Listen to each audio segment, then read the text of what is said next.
thank you for coming back for part 2. These are my notes. I'm going to show you how to use your notes to turn them into a paragraph. The mystery of the missing watering can. Okay, first thing we need, set the scene. We have a setting, which would be a time and a place. I chose yesterday and West Sac, and I chose for my main character someone named Sally. So watch how I do this, and you can adjust it to meet the notes that you took. Let's see, yesterday it was sunny yesterday, and Sally decided to water the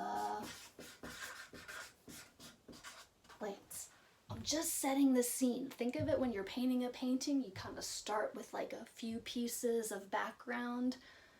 Now this is to set the scene for my story. I want to make sure that the person that's reading it, they have a clear picture in their head for visualizing.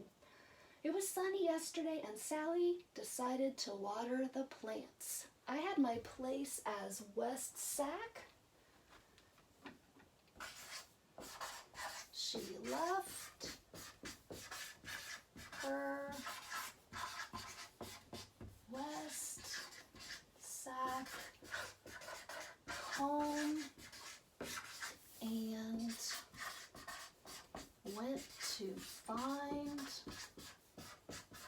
the watering can. Oh no! Problem. You'll remember from our roller coaster arc of a story.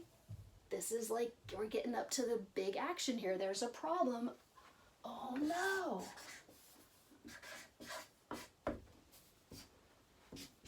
It was missing.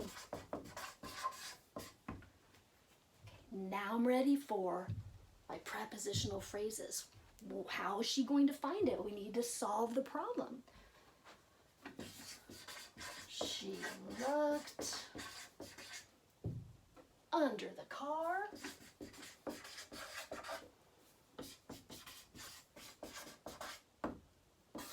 No.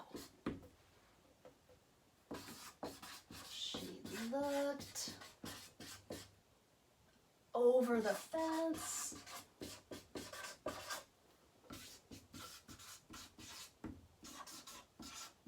No. And what did I just do there? Think about what you heard 2 times. No.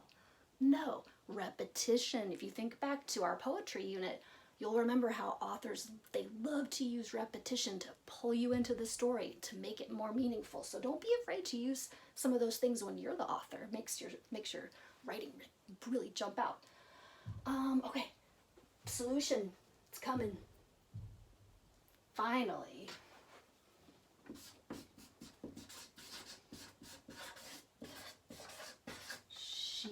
Now I want to say looked, but I want to use a better word. Peered.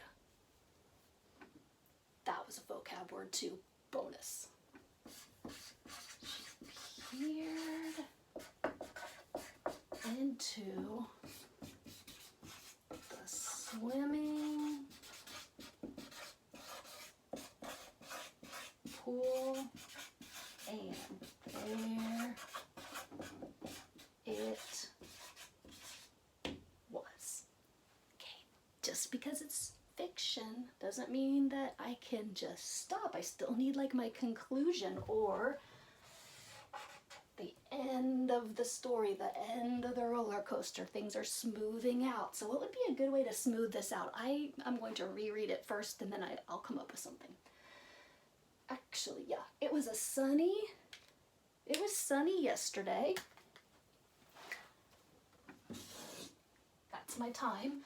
And Sally, my character, decided to water the plants. She left her West Sac home, that's my place, and went to find the watering can. Oh no, it was missing.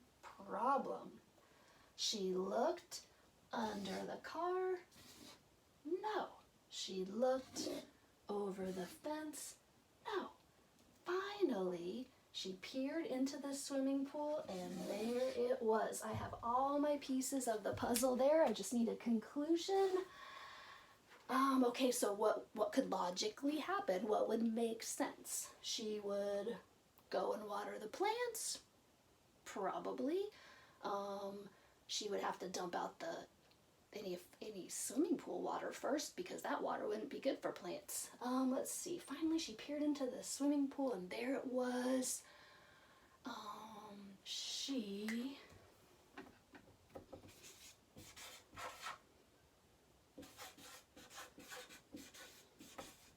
grabbed it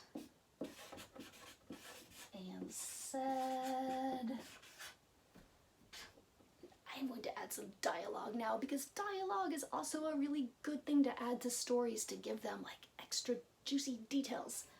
She grabbed it and said, comma, quotation mark, yes. And I'm going to use that specifically because I started out my word choice pattern with no, no, and I think it would be kind of like funny to end with yes. And then, I don't know, this just popped in my head. I used to say this sometimes to my class, so they'll get they'll get it. Case closed. That means she solved the mystery of the missing watering can. So I hope this has been helpful to you. I realize this is a lot. So if you are just even watching this and learning from it, that is absolutely great. I would love to read what you write. I would love to see you challenge yourself and kind of come up with something and take some notes and make it work like this. Do your best. Do your best. Just watching this and hearing me talk about it is very good for your brain. I would love to read some of your ideas, and thank you so much.